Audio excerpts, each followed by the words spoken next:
નમસ્તે વિદ્યાર્થી મિત્રો, ગુડ મોર્નિંગ.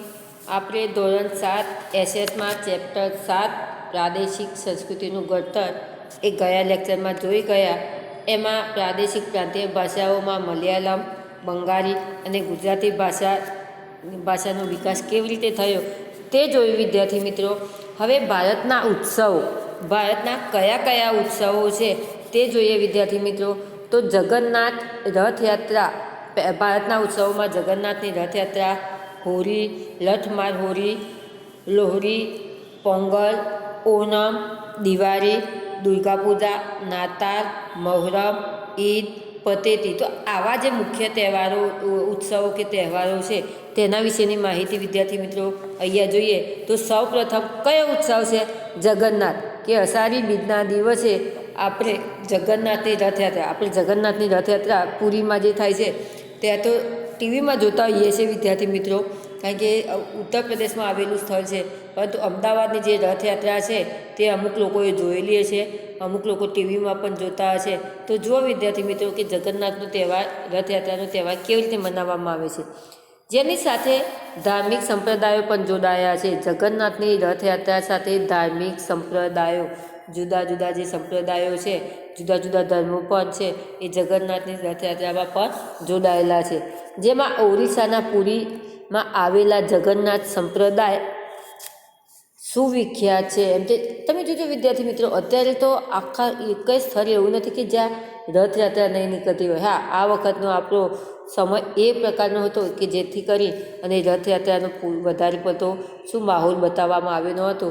પરંતુ એમ તે જગન્નાથની ભારત દેશમાં સૌથી મોટામાં મોટી રથયાત્રા ક્યાં નીકળે છે?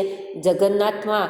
અને જગન્નાથ ક્યાં આવેલું છે? કે ઓરિસ્સા રાજ્યમાં જે પુરીનું સ્થળ છે ત્યાં. કેમ આપણા ગુજરાતમાં આપણું અમદાવાદ છે, એમ અહીંયા ઓરિસ્સા રાજ્યમાં પુરીમાં જગન્નાથનું મોટું મંદિર છે, ત્યાંથી રથયાત્રા નીકળે છે. જગન્નાથનો અર્થ વિશ્વના માલિક એટલે કે જગતનો નાથ છે. જગન્નાથનો અર્થ શું થાય? ખાસ વિદ્યાર્થી મિત્રો, સાવ સામાન્ય પ્રશ્ન છે છતાં પણ આપણને ના આવડે. જગન્નાથનો અર્થ શું થાય? તો જગન્નાથનો અર્થ જગ એટલે વિશ્વ, તો વિશ્વનો માલિક, આ તો જગતનો નાથ, આ રીતે થાય છે. જે વિષ્ણુ શબ્દનો સમાનાર્થી છે. આમ તો જગન્નાથ કૃષ્ણ ભગવાન કહેવામાં આવે, વિષ્ણુ ભગવાન કહેવામાં આવે. તો એ જ રીતે જગતનો જે નાથ છે એ વિષ્ણુ શબ્દ પદનો સમાનાર્થી છે. 12મી સદીના ગંગ વંશના રાજા અનંત વર્મને પુરી સાથે જગન્નાથ મંદિરનું નિર્માણ કરવાનો નિર્ણય લીધો હતો.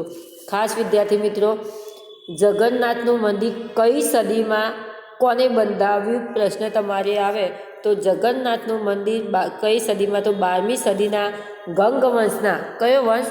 12મી સદી. એનો કયો વંશ? ગંગ વંશનો. કયો રાજા? તો રાજા અનંત વર્મને પુરીમાં જગન્નાથ મંદિરનું નિર્માણ કરવાનું, કે જગન્નાથ મંદિરનું પુરીમાં જગન્નાથનું મંદિર બનાવવાનું નક્કી કર્યું. ઈસવીસન 1230માં રાજા અનંગ ભીમ ત્રીજાએ પોતાનું રાજ્ય જગન્નાથને અર્પણ કરી પોતાને તેમના પ્રતિનિધિ તરીકે ઘોષિત કર્યા. વિદ્યાર્થી મિત્રો, આમ યાદ રહે એવું છે, પરંતુ નામ યાદ રહે એવા નથી. તો ખાસ ફરીથી કે 12મી સદીમાં ગંગવંશના રાજા અનંત વર્મને પુરી ખાતે જગન્નાથનું મંદિર બનાવવાનું નિર્માણ કર્યું. અને આ નિર્માણ અને નિર્ણય કર્યો. અને આની સાથે સાથ સહયોગ કોને આપ્યો? કે 1230માં રાજા અનંગ ભીમ ત્રીજાએ પોતાનું જે રાજ્ય હતું એ જગન્નાથ મંદિર બનાવવામાં તેને શું કરી નાખ્યું? અર્પણ એટલે આપી દઈ અને એક પ્રતિનિધિ તરીકે ઘોષિત, એટલે કે એક પોતે એમના મદદગાર તરીકે ઘોષિત થયા. ઓરિસ્સા જીતનાર મુગલો, મરાઠાઓ અને ઈસ્ટ ઇન્ડિયા કંપનીએ બધાએ મંદિર પર પોતાનું વર્ચસ્વ સ્થાપવાનો પ્રયત્ન કર્યો. જો મંદિર બનાવવાનું શરૂઆત કોને કરી? અનંત વર્માએ. એને સાથ સહકાર કોને આપ્યો? અનંગ ભીમ ત્રીજાએ. હવે આ લોકોએ થઈને મંદિર બનાવ્યું, પરંતુ ઓરિસ્સા રાજ્ય, કારણ કે ઓરિસ્સા રાજ્ય પર જે મુગલોએ વિજય મેળવ્યો, મરાઠાઓ અને ઈસ્ટ ઇન્ડિયા કંપની. તો આ જે અલગ અલગ પ્રજાઓ છે, તો આ અલગ અલગ પ્રજાઓએ જ્યારે ઓરિસ્સા પર શાસન કર્યું એ વખતે આ જે જગન્નાથનું મંદિર છે એ મંદિર પર પોતાનું વર્ચસ્વ કે પોતે હેન્ડલિંગ કરે એવું સ્થાપવાનો પ્રયત્ન કર્યો. તેમનું માનવું હતું કે મંદિર પર નિયંત્રણ મેળવવાથી સ્થાનિક સમુદાય પર તેમનું શાસન સ્વીકાર છે. કારણ કે આ જે બહારની પ્રજા છે, મુગલો, મરાઠાઓ અને ઈસ્ટ ઇન્ડિયા કંપની, તો આ લોકોએ કેમ મંદિર પર વર્ચસ્વ જમાવવાનો પ્રયત્ન કર્યો? એનું કારણ એ કે આપણા જે હિન્દુઓ છે એ શું હોય છે, ધાર્મિક પ્રિય હોય છે. ધાર્મિક પ્રિય હોવાથી મંદિરોમાં અવારનવાર આવવું, મંદિરોમાં અવારનવાર આવવું. આના કારણે આ લોકો જે બહારની પ્રજા છે એમને એમ થયું કે આના કારણે આપણે લોકોના જે સ્થાનિક સમુદાયો કે ત્યાં રહેવાવાળી પ્રજા છે એના પર શું થશે, પોતાનું વર્ચસ્વ જમાવી શકશે. આના કારણે એ લોકો શું કરે છે, મંદિર પર વર્ચસ્વ જમાવવાનો પ્રયત્ન કર્યો. પુરીમાં પ્રતિવર્ષ એક વિશિષ્ટ રથયાત્રાનું આયોજન થાય છે. એમ તે પુરીમાં અત્યારે પ્રતિવર્ષ એટલે કે દર વર્ષે વિશિષ્ટ તરીકે મોટામાં મોટી જુદી જ પ્રકારની રથયાત્રાનું આયોજન કરવામાં આવે છે, જેમાં વિષ્ણુના અવતાર જગન્નાથજી રથમાં બેસી પુરીમાં ભ્રમણ કરે છે. એમ તે જેમાં વિષ્ણુના અવતાર જગન્નાથ, કારણ કે વિષ્ણુ અને જગન્નાથ બંને એક જ કહેવાય. આપણે આગળ આવી ગયો જગન્નાથનો સમાનાર્થી અર્થ વિષ્ણુ થાય છે. તો વિષ્ણુના અવતાર જગન્નાથને રથમાં બેસાડી અને આખા પુરીનું શું કરવામાં આવે છે, ભ્રમણ કરવામાં આવે છે. દેશ વિદેશથી અનેક લોકો આ ઉત્સવમાં સહભાગી થવા આવે છે. એમ તે અત્યારે પણ દેશ વિદેશથી જ્યારે અષાઢી બીજના દિવસે રથયાત્રા હોય તો એ વખતે આખા દેશ વિદેશથી પણ આ રથયાત્રામાં જોવા લોકો આવતા હોય છે. તો આ રીતે જગન્નાથનો તહેવાર કેવી રીતે જગન્નાથ રથયાત્રાનો તહેવાર કેવી રીતે મનાવવામાં આવે છે તે જોયું. હવે હોળીનો તહેવાર ખાસ કેવી રીતે મનાવવામાં આવે, કારણ કે આપણે તો વિદ્યાર્થી મિત્રો હોળીમાં એક જ લક્ષ્ય રાખીએ છીએ કે એકબીજાને રંગથી સાંટી અને મજા માણતા હોઈએ છીએ. પરંતુ હોળી ખરેખર આપણા જોડે સમય નથી.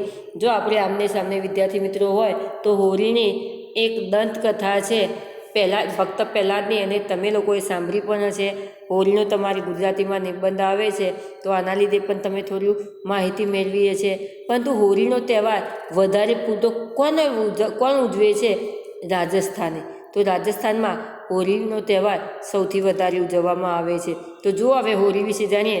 હોળીનો તહેવાર ભારતમાં ઉજવવામાં આવે છે, પરંતુ ઉત્તર ભારતમાં તેનું વિશેષ મહત્ત્વ છે. એમ તે હોળીનો તહેવાર આખા ભારતમાં ઉજવવામાં આવે, પરંતુ સૌથી વધારે આ તહેવાર ક્યાં વધારે ઉજવવામાં આવે છે? ઉત્તર ભારતમાં ઉજવવામાં આવે છે. આ તહેવાર 2 દિવસનો હોય છે. એમ તે હોળીનો તહેવાર કેટલા દિવસનો? 2 દિવસનો. પહેલો દિવસ હોળીનો કહેવાય છે, એટલે કે આપણે એમાં જે લાકડા સળગાવી અને તેની સાથે પ્રદક્ષિણા કરીએ છીએ તે. અને બીજો દિવસ ધૂળેટી, એટલે કે આપણે રંગ છાંટી અને એકબીજાને આનંદ અને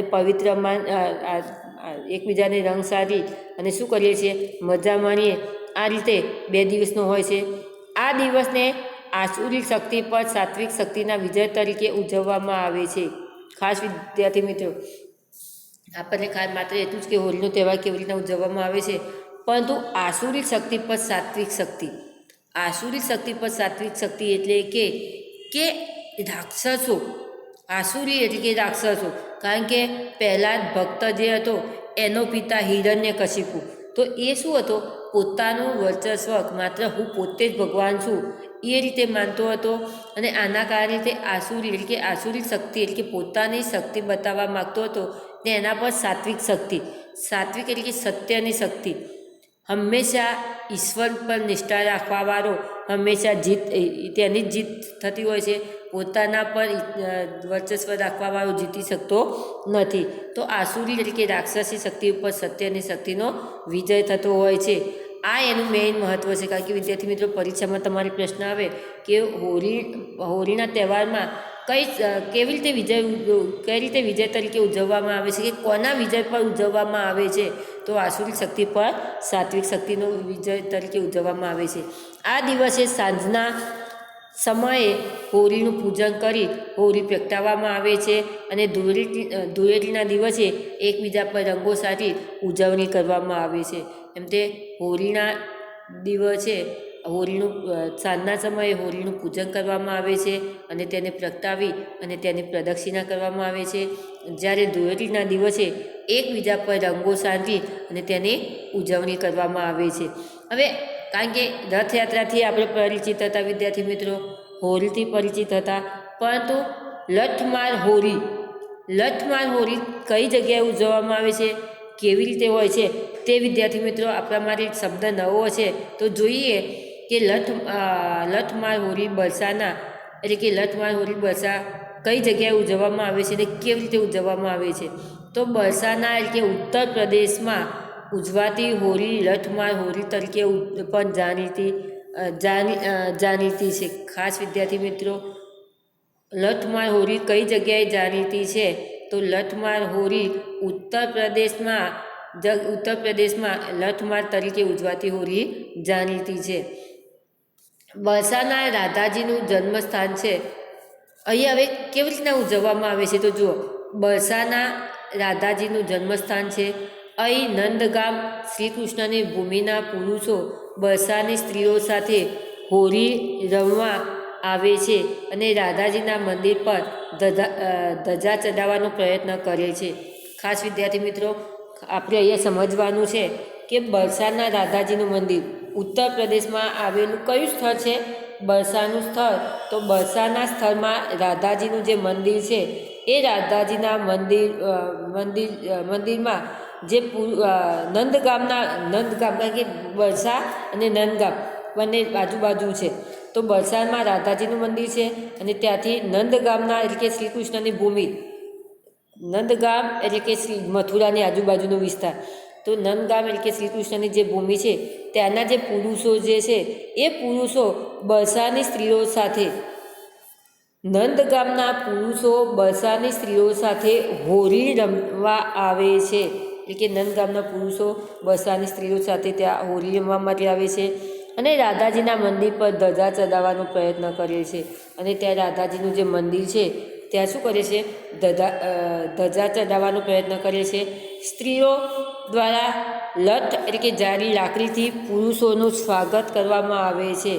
એમ તે આ જે બરસાની સ્ત્રીઓ છે એ બરસાની સ્ત્રીઓ જાડી લાકડીઓ સાથે આ જે પુરુષો, નંદગામના જે પુરુષો છે એ પુરુષોનું સ્વાગત કરે છે.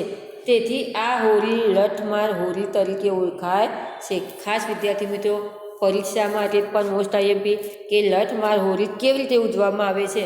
તો બરસામાં રાધાજીનું જન્મસ્થળ છે કે રાધાજીનું મંદિર છે. ત્યાં નંદગામના જે પુરુષો છે એ બરસાની સ્ત્રીઓ સાથે હોળી રમવા આવે છે અને રાધાજીના મંદિરમાં ધજા ચડાવે છે. જ્યારે આ જે સ્ત્રીઓ છે બરસાની સ્ત્રીઓ પુરુષોનું સ્વાગત કેવી રીતે કરે છે? જાડી લાકડીઓ સાથે કરે છે. લઠ એટલે કે લાકડી. તો આના કારણે તે લઠમાર હોળી તરીકે ઉજવવામાં આવે છે. હવે લોહરી શું કહેવાય વિદ્યાર્થી મિત્રો? અમુક શબ્દો તો આપણા માટે કેવા છે? નવા છે. તો જો લોહરી કોને કહેવાય? તો આ તહેવાર હોળીને મળતો આવે છે. એમ તે હોળી, લઠમાર હોળી અને લોહરી એટલે આ તહેવાર એટલે કે પંજાબની લોહરી જે છે એ પણ કોની સાથે? હોળી સાથે મળતો આવે છે. શીખ સમુદાય દ્વારા આ તહેવાર 13મી જાન્યુઆરીના રોજ મકર સંક્રાંતિ પહેલાં ઉજવવામાં આવે છે. એમ તે આ લોહરીનો તહેવાર ક્યારે ઉજવવામાં આવે છે? 13 જાન્યુઆરી એટલે કે આપણી ઉત્તરાયણ જે આવે એના આગલા દિવસે ઉજવવામાં આવે છે. પણ કઈ જગ્યાએ? પંજાબમાં મકર સંક્રાંતિ એટલે કે ઉત્તરાયણના આગલા દિવસે રાત્રે અગ્નિ પ્રગટાવી તેનું પૂજન અને પ્રદક્ષિણા કરી તેમાં મીઠાઈઓ અર્પણ કરે છે. જો લોહરીમાં એમ તે 13 જાન્યુઆરીના એટલે કે હોળીના આગલા દિવસે રાત્રે અગ્નિ પ્રગટાવી કે આપણે જેમ હોળી પ્રગટાવીએ છીએ કે અગ્નિ પ્રગટાવીએ છીએ તો એ અગ્નિ પ્રગટાવી તેનું પૂજન કરવામાં આવે, તેની સાથે તેમાં પ્રદક્ષિણા કરવામાં આવે અને મીઠાઈઓ લઈ આપણે કે ઘરે જે મીઠાઈઓ બનાવીએ તો ઘરે મીઠાઈઓ બનાવી હોય કે તૈયાર મીઠાઈઓ લાવ્યા હોય તો જે અગ્નિ પ્રગટાવેલી હોય એની અંદર શું કરે છે, હોમે છે. તો આને હોમે છે. આ તહેવાર અંધકાર પર પ્રકાશના વિજયનું પણ પ્રતીક હોવાનું માનવામાં આવે છે. ખાસ વિદ્યાર્થી મિત્રો કે અંધકારમાં પ્રકાશનું વિજય મેળવવાનું પ્રતીક કયા તહેવારનું છે, તો લોહરીના તહેવારમાં અંધકારમાં પ્રકાશના વિજયનું પ્રતીક માનવામાં આવે છે.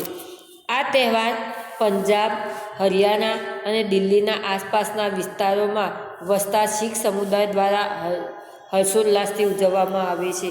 ખાસ વિદ્યાર્થી મિત્રો અહીંયા પણ પરીક્ષા માટે મોસ્ટ આઈએમપી કે લોહરીનો તહેવાર કયા કયા રાજ્યમાં, તો પંજાબ, હરિયાણા અને દિલ્હીની આસપાસના વિસ્તારોમાં, અને કઈ પ્રજા ઉજવે છે, તો શીખ સમુદાયની પ્રજા ઉજવતી હોય છે. તો હવે આપણે લોહરી પૂરી થઈ. હવે